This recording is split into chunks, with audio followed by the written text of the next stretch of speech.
Daha ilk kez öyle bir şey oluyor. 35-40 yıldan beri buradayız. Evlere falan geldi.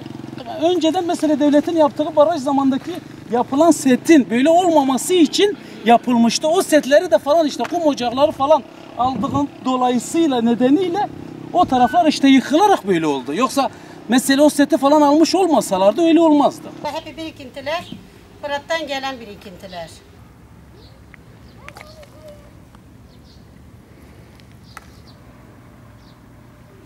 Dediler ki Murat kalkmış. Murat kalkmış dedik, yol yok dediler. Yol yok dedik, ben dedim ki eyvah evim yıkıldı, fıstığımı su bastı. Geldim ki fidanın içine su girmiş. Girmiş bir yanda yükseli.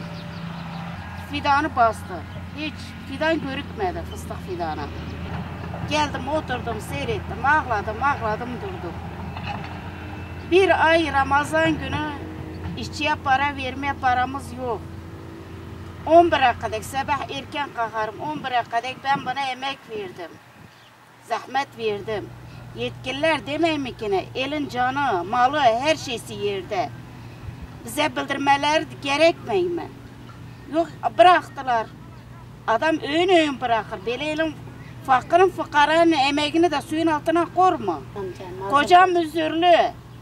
Bir Allah bir özürlü adamla tek başıma ben buradayım. Kimse yok. Biz askerleri, yetkilileri arayıp diye ki saat 7'ye kadar bu böyle devam edecek. Devam etse biz hiç suyun altında kalmamız lazım.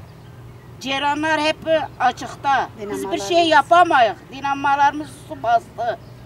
Evlerimizi bastı. Yetkililer buna duyarlı olmasını isteyiz. Bizim masrafımızı karşılamalarını isteyiz. Biz mağduruz.